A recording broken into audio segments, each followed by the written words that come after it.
भरोसेमंद दुकान में खरीदारी कीजिए।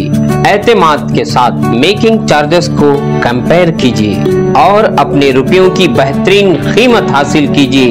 KTB ज्वेल पैलेस, सोने चांदी की खरीदी के लिए सबसे भरोसेमंद नाम KTB jewel palace, Udaynagar station road, Raichur. आदाब नाजरीन, A1 TV उर्दू में आप सभी का खैर मकदम है।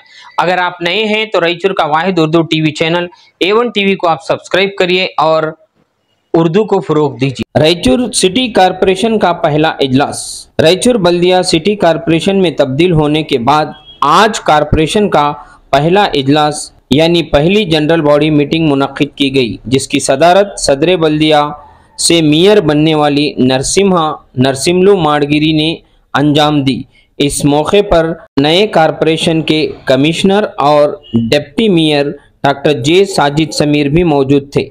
इस इजलास में स्ट्रीट लाइट, सफाई, पीने के पानी जैसे कई मसाइल पर बहस की गई, लेकिन सारे इजलास में जहराबाद में वाक़ तरकारी मार्केट का मौजू छाया रहा। उस्मानिया तरकारी मार्केट के ताजरीन का ये मुतालबा है कि जहराबाद में वाक़ तरकारी मार्केट को हटाया जाए, जिसके कुछ अराकीन बल्दिया ने ज़बरदस्त हिमायत की, जबकि जहराबाद में तरकारी फरोख्त करने वाले ताजरीन का मुतालबा है कि इस मार्केट को भी बरकरार रखा जाए। इनकी हिमायत में भी कुछ अराकीन बल्दिया पेश नजर आए और बल्दिया के बाहर भी तरकारी ताजरीन का एक हुजूम नजर आया और कई संघ समिति वालों ने भी इस तरकारी मार्केट के हिमायत में भी मेमोरेंडम पेश किया और 2 मरतबा नए कॉरपोरेशन के कमिश्नर और सदर बल्दिया यानी नए मेयर को और डिप्टी मेयर को अवाम से मिलकर उनकी मांगे और उनका मेमोरेंडम लेने के लिए बाहर जाना पड़ा, जहां पर अवाम गुस्से में नारेबाजी करते हुए नजर आई। पुलिस का जबरदस्त इंतजाम रहा, जिसमें अराकीन और ताजरीन को संभालते हुए इस इजलास को फिर से 2 मरतबा बरकरार रखा गया। इस इजलास में कॉरपोरेशन बनने के बाद किन किन मुलाजिम को लिया जाए या फिर निकाला जाए या फिर नए मुलाजिम को शामिल किया जाए, इस पर भी बात हुई और जो शहर में बल्दिया कॉम्प्लेक्स हैं उन्हें फिर से हराज करने का भी मुतालबा रखा गया। इसके अलावा समीना मुकरम ने अपने वार्ड में गैर कानूनी कंस्ट्रक्शन को रोकने की बात करते हुए अपने वार्ड में बल्दिया के ऑफिसरान गैर जिम्मेदारी काम कर रहे हैं, इस पर उन्होंने शिकायत की। इसी तरह मोहम्मद फेरोज हमराज ने आए दिन शहर में बढ़ते हुए कुत्तों को लेकर और कुत्तों के जो हादसात हैं उस पर जल्द कार्रवाई करने की इस इजलास में बात रखी। इस तरह हर वार्ड के अराकीन ने जमकर अपने अपने वार्ड को डेवलपमेंट करने के लिए इस इजलास में बहस किया। नाजरीन, इस इजलास को हम एक न्यूज में पेश नहीं कर सकते, इसलिए दोबारा हम तफसीली एक और न्यूज में पूरी तरह से जीबी मीटिंग को हम आपके सामने पेश करेंगे।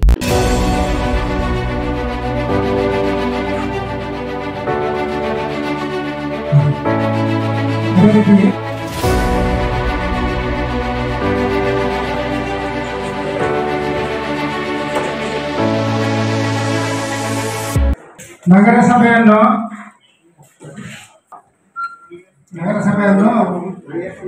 ಕಾರ್ಪೊರೇಷನ್ ಮಾಡಿದಂತ ಸರ್ಕಾರಕ್ಕೆ ಮೊದಲು ಅಭಿನಂದನೆ ಸಲ್ಲಿಸಬೇಕು। ಹಾಗೆ ಅದಕ್ಕೆ ಎಲ್ಲ ಸಹಕಾರದಿಂದ NS ಬೋಸರಾಜ್ ಅವರಿಗೆ ನಮ್ಮ ಅಧ್ಯಕ್ಷರು, ಉಪಾಧ್ಯಕ್ಷರು ಮತ್ತು ಸದಸ್ಯರ ಕಡೆಯಿಂದ ಧನ್ಯವಾದಗಳನ್ನು ತಿಳಿಸುತ್ತಾ ಎಲ್ಲ ಸದಸ್ಯರು ಒಂದು ಸಲ ಎದ್ದು ನಿಂತವರಿಗೆ ಅಲ್ಲ ಅವ್ರ ಜೊತೆಗೆ ಶಿವರಾಜ್ ಸಹಕರಿಸಿದಂತೆ ಶಾಸಕರು ಹಾಗೂ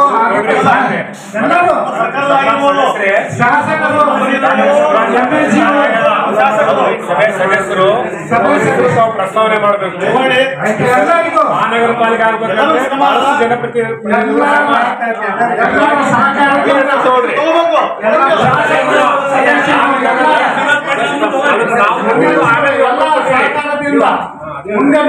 ಮುಂದೆ ಒಂದ್ಸಲ ಸಲ್ಲಿಸಿದೆ। ಸಾಂದರ್ಭಿಕವಾದಂತಹ ಸನ್ನಿವೇಶದಲ್ಲಿ ಜಿಲ್ಲಾಧಿಕಾರಿಗಳ ಸಭೆಯನ್ನು ಕರೆದಿಲ್ಲ ಆಡಳಿತಾಧಿಕಾರಿ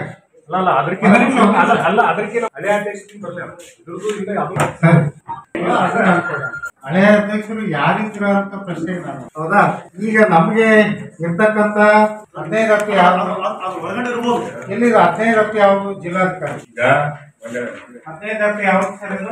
ಈ ಸರ್ ಈಗ ನಮ್ಗೆ ಇರ್ತಕ್ಕಂಥದ್ದು ಹಿಂದೆ ಮೀಟಿಂಗ್ ಅಜೆಂಡ ಈಗ ಹೋಗ್ಲಿ ಅಟ್ಲೀಸ್ಟ್ ಜಿಲ್ಲಾ ಅಲ್ಲ ಎರಡು ಕೊಡಾಕ್ತೀವಿ ಮೊದಲು ಅಲ್ಲ ನಾ ಮೊದಲು ಕೇಳಿದ್ದು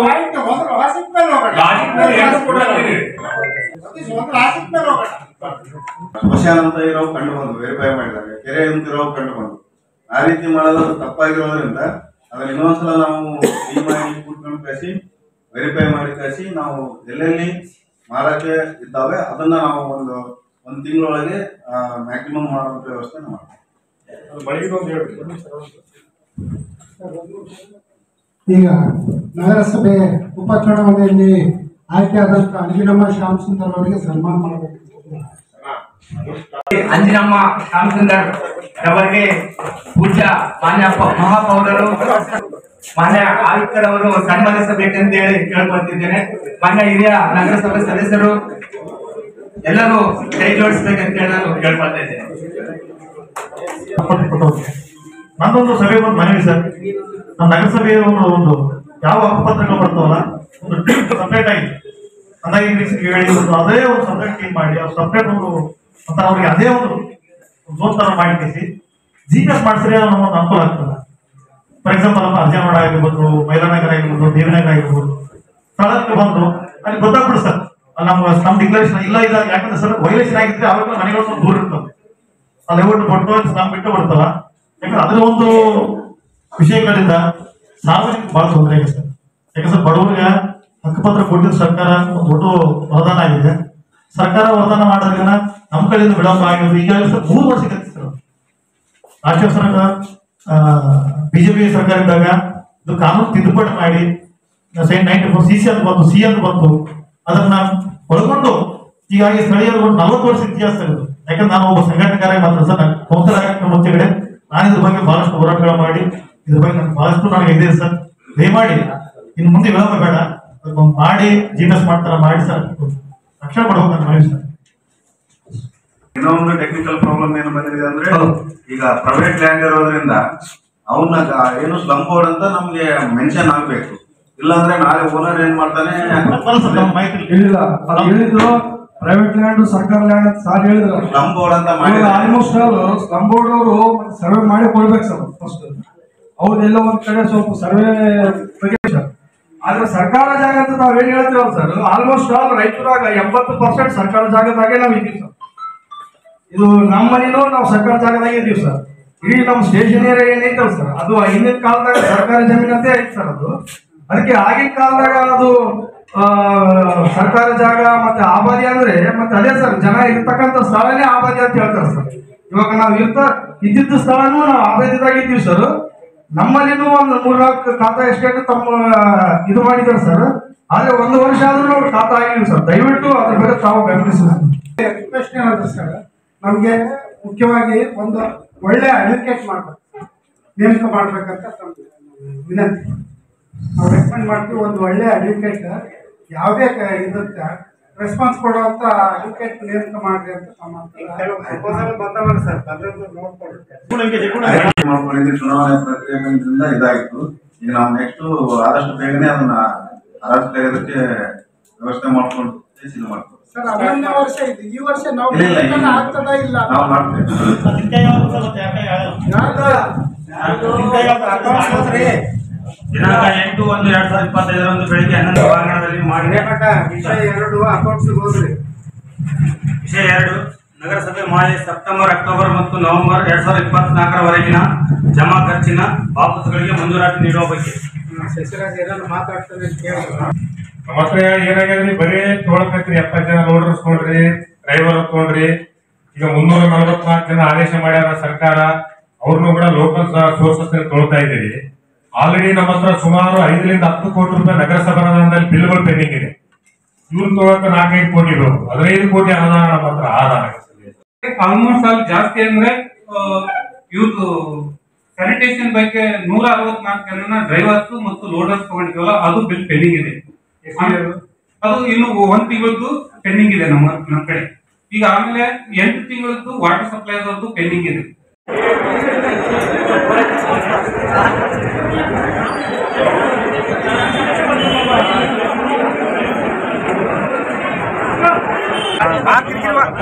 किस बारे में?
ಏಳು ವರ್ಷ ಆದ್ರೂ ಕೂಡ ಇದುವರೆಗೆ ಯಾವುದೇ ಫಲಾನುಭವಿಗಳಿಗೆ ಅನುದಾನ ಸೌಲಭ್ಯ ಸಿಕ್ಕಿಲ್ಲ ಸರ್. ಇದನ್ನು KUDFC ನಲ್ಲೇ ಮುಂದುವರಿಸಬೇಕಾ ಮತ್ತು ಮರು ಪ್ರಯೋಜನ ಮಾಡಬೇಕಾ ಮತ್ತು ಅನುದಾನವನ್ನು ಹಿಂದಿರುಗಿಸಬೇಕು ಅಂತ ಹೇಳಿ ನಾನು ಸಭೆಯ ನಿರ್ಧಾರಕ್ಕೆ ಸಬ್ಜೆಕ್ಟ್ ತಂದಿದ್ದೇವೆ ಸರ್.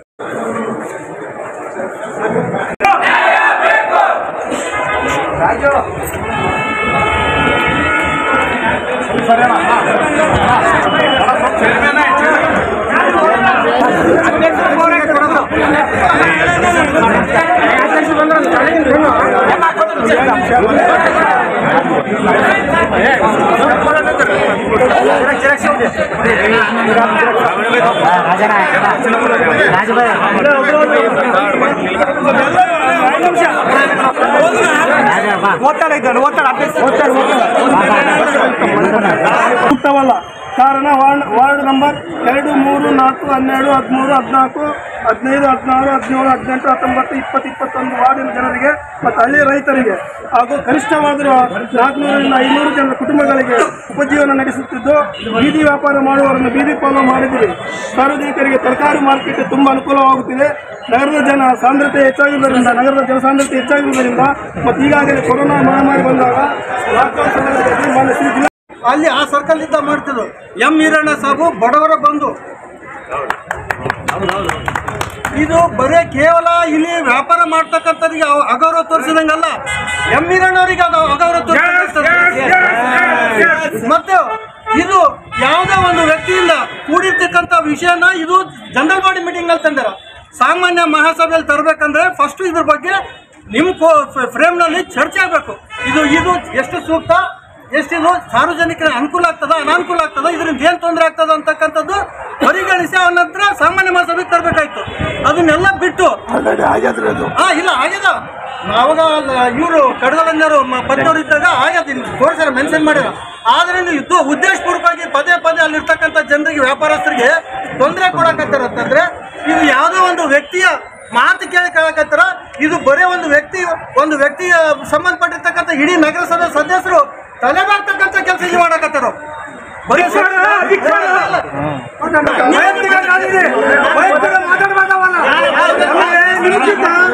ಅಪಾರವಾದಂತ ನಮ್ಮ ಜನಾಂಗ ಎಂ ಈರಣ್ಣವರು ನಮ್ಮವರು, ನಮ್ಮ ಅಪಾರವಾದಂತ ಗೌರವ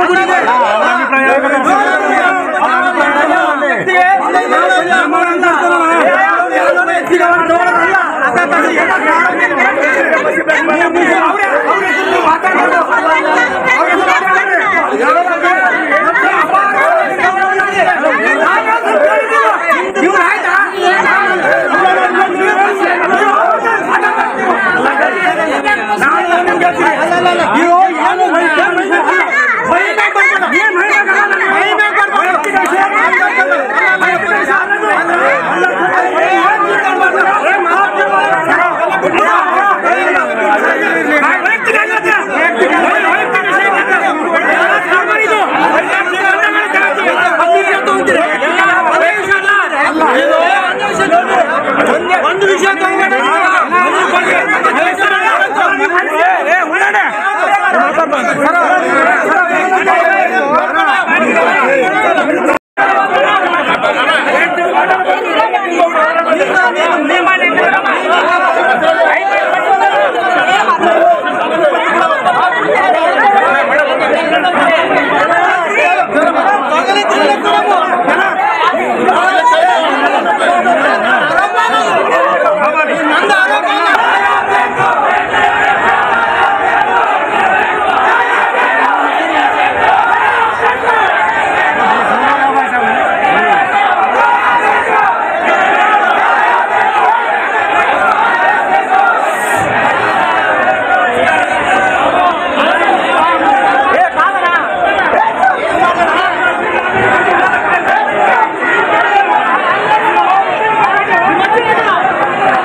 DC ಹೋಗಿ ಸ್ಟ್ರೈಕ್ ಮಾಡ್ತಾರೆ, ಕಮಿಷನ್ ಅವ್ರಿಗೆ ಮತ್ತೆ ಕಿರಿಕಿರಿ ಆಗ್ತದ, ನಿಮಗೂ ಪ್ರಾಬ್ಲಮ್ ಆಗ್ತದ.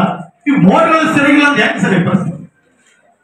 ಒಂದು ಮನೆ ಕೊಡೋದು ಗಮನಕ್ಕಿರಲಿ, ನಾನು ಯಾರ ಬಗ್ಗೆ ಅನ್ಯಾಯ ಕೂಡ ಇರ್ತಾರೆ ಸರ್. ಒಂದು ಹುಡುಗ ಈಗ ವಿದ್ಯುತ್ ಸ್ವಿಚ್ ಹಾಕ್ಲಿಕ್ಕೆ ಹೋಗಿ ಸ್ಪಾಟ್ಲೆ ಮೃತಪಟ್ಟಿದ್ದಾನೆ. ಇದುವರೆಗೂ ನಗರಸಭೆ ಕಡೆಯಿಂದ ಏನು ಹಣ ಬಂದಿಲ್ಲ ಅಂತ ಹೇಳಿದ್ರು. ಈಗ ಅವರಿಗೆ ಬಡ ಕುಟುಂಬ ಸರ್, ನೀವು ಅವರಿಗೆ ಏನಾದ್ರು ಪರಿಹಾರ ಕೊಟ್ಟಿದ್ರೆ ಕುಟುಂಬಕ್ಕೆ ಅನುಕೂಲ ಆಗ್ತದೆ ಅಂತ ಹೇಳಿ ನಮ್ದು 2 ಈಗ ನಾವು ಇದನ್ನ ಮಾಡಿದೀವಿ. ಈಗ ಪ್ಯಾರಾವೈಸರ್ ರಿಮಾರ್ಕ್ಸ್ಗೆ ಅವ್ರೇನು ದಾಖಲೆಗಳು ಕೇಳಿದ್ದಾರೆ ಅದ್ರ ಪ್ರಕಾರ ಪ್ಯಾರಾವೈಸರ್ ರಿಮಾರ್ಕ್ಸ್ ಮಾಡ್ತಾ ಇದ್ದೀವಿ. ಅದನ್ನ ಅವರಿಗೆ ವಕೀಲರಿಗೆ ಕೊಟ್ಟು ಕಳಿಸಿ ಅಫಿಡೇವಿಟ್ ಹಾಕಿಸ್ತೀವಿ. ಯಾವ ಹೈಕೋರ್ಟ್ ದಾಖಲೆಗಳು ಮಾಡಿಲ್ಲ, ಏನಿಲ್ಲ, ಸೂಕ್ತವಾದ ಇದು ಇಲ್ಲೇ ಇಲ್ಲ ನಿಮ್ಮಲ್ಲಿ. ಅಲ್ಲಿ ಸುತ್ತ ಗ್ರಾಮಸ್ಥರಾಗಲಿ ಅಲ್ಲಿ ಕಂದಾಯದಿಂದ ಏನೋ ತಗೊಂಡಿರಿ ನೀವು? ಒಂದು ಅಧಿಕಾರಿಗಳು ಬಂದಿಲ್ಲ. ನಾವು ಇನ್ಸ್ಪೆಕ್ಷನ್ ಅದು 2 ವರ್ಷ ಕೆಳಗ ಇನ್ಸ್ಪೆಕ್ಷನ್ ಒಂದ್ಸಲ ಮಾಡಿಲ್ಲ ಅಂತ ಪ್ರತಾಪ ಬಂದು 2 ವರ್ಷ ಆದ್ಮೇಲೆ ನಿಮ್ಮ ವೈಯಕ್ತಿಕ ಅದನ್ನ ಇದರಲ್ಲಿ ವೈಯಕ್ತಿಕ ಅಲ್ಲ. ಆ ಜನಗಳಲ್ಲಿ 5,000 ಜನಗಳು ನೀರು ಕುಡಿಯೋ ವಿಷಯ ವೈಯಕ್ತಿಕ ನಾನೇ ತಗೊಳ್ಳಿ. ನನಗೇನಿರೋದು ವೈಯಕ್ತಿಕ? ನನ್ನ ಅಪ್ಪನ ಆಸ್ತಿ ಇಲ್ಲ ಅಲ್ಲಿ. ವೈಯಕ್ತಿಕ ಅಂತ ಹೆಂಗಂತಾರ? ವೈಯಕ್ತಿಕ ಅಂತ ಹೆಂಗಂತಾರ? ವೈಯಕ್ತಿಕ ಅಂದ್ರೆ ಉತ್ತರ ಕೊಡ್ರಿ ನೀವು. ವೈಯಕ್ತಿಕ ಒಂದು ತಿಂಗಳ 2 ತಿಂಗಳ ಅಂದ್ರೆ ಏನು ಅವರೇ ವಕೀಲ ಒಂದು ಏನೇ ಹೆಂಗ ಆಗ್ತದೆ ಅದು ನೀಟ್ ಆಗ್ತದ. ಸರಿ ಮೇಡಮ್, ನಾವು ಆಲ್ರೆಡಿ ನಮ್ಮವರು ಹೋಗಿ ಸ್ಟಾಪ್ ಮಾಡಿದ್ದಾರೆ.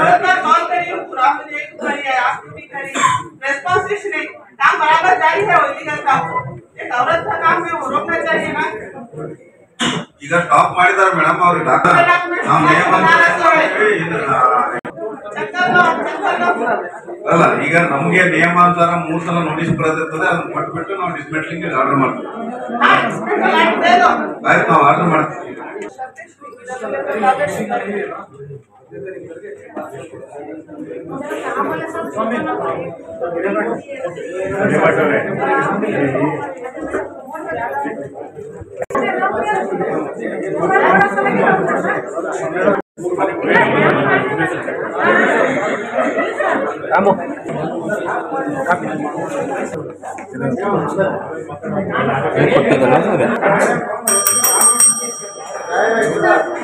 ಟಾಟಾ ಎಂಟ್ರಿಗಳ ಪುನಃ ಕೆಲಸಕ್ಕೆ ಮರು ನೇಮಕ ಮಾಡಿದ ಕುರಿತು ಮಾನ್ಯ ಸನ್ಮಾನ್ಯ ಶ್ರೀ ರೇಣುಕಾ 12-15 ಹೇಳಿಲ್ಲ.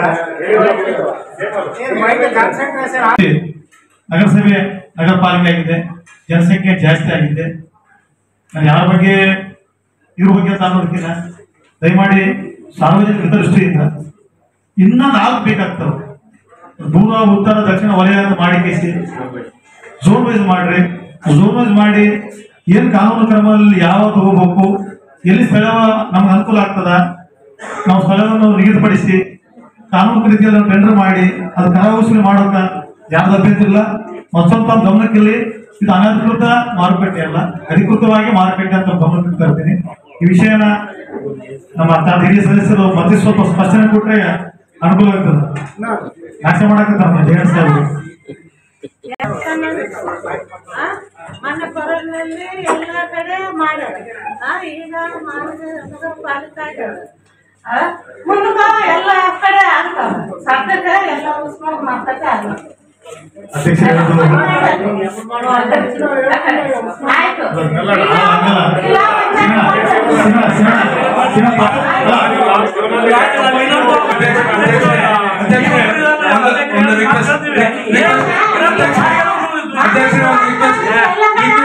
ರಿಕ್ವೆಸ್ಟ್ ಅಧ್ಯಕ್ಷರೇ, ಒಂದು ರಿಕ್ವೆಸ್ಟ್.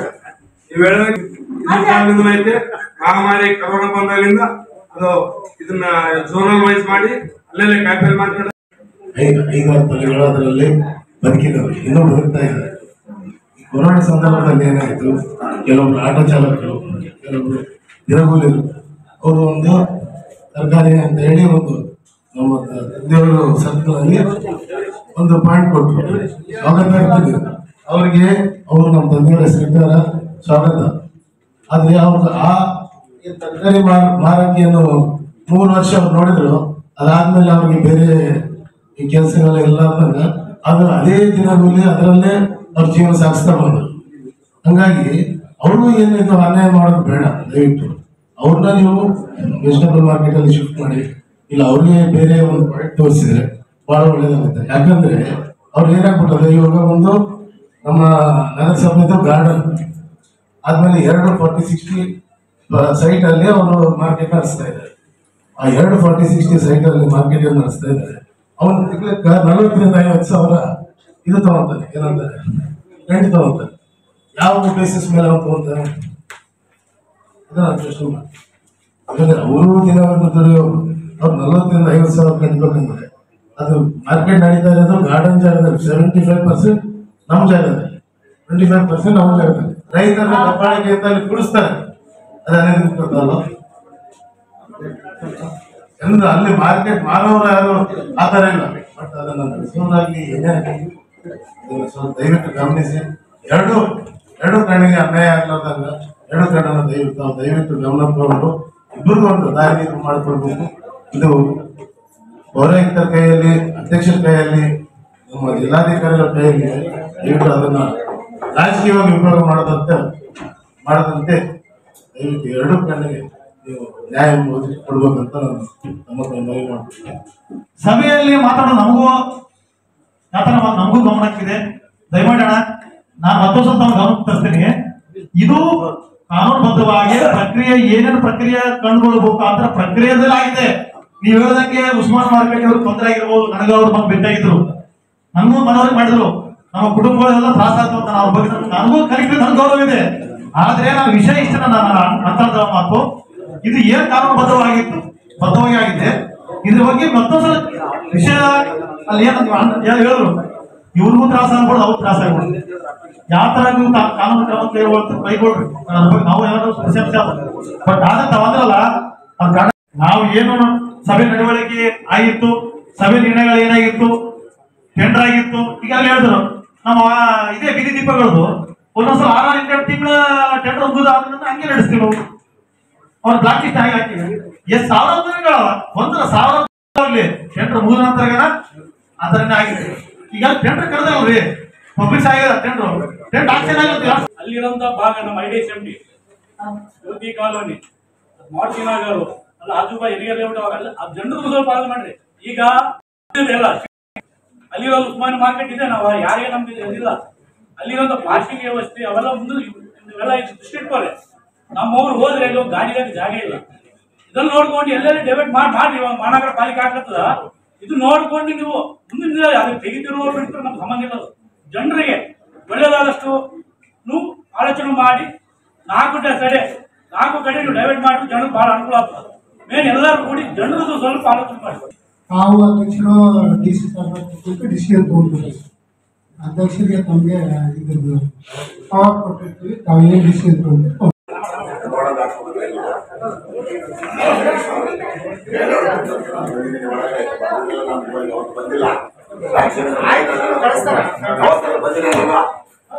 ಇವತ್ತೆಲ್ಲ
ರವಿ ಈಗ ಕಳಿಸ್ತೀವಿ, ಸಬ್ಜೆಕ್ಟ್ ಆಗ್ಲಿ. ಕೌನ್ಸಿಲರ್ಸ್ ಯಾಕೆ ಬಂದ್ರು ಒಳಗ ಈಗ ಮಾಡಿರಲ್ಲ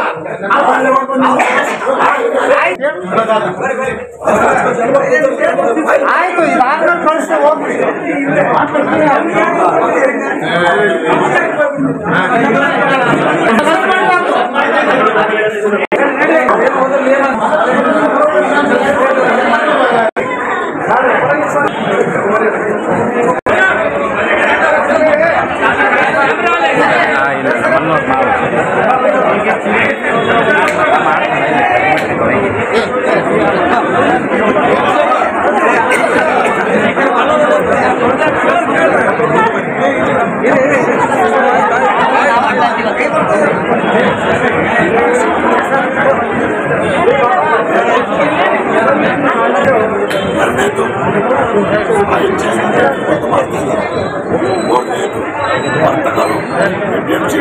ಅಲ್ಲಿ ಮಾಡ್ತಾ ಇದ್ದಾರೆ.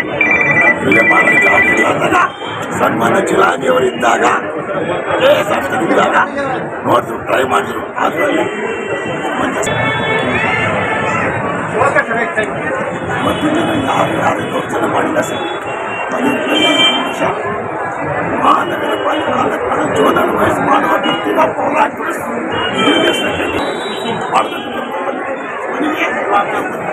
ಹೊರತು ಯಾರ ಮೇಲೆ ದೌರ್ಜನ್ಯ ಮಾಡ್ತಾ ಇಲ್ಲ. ಧನ್ಯವಾದ.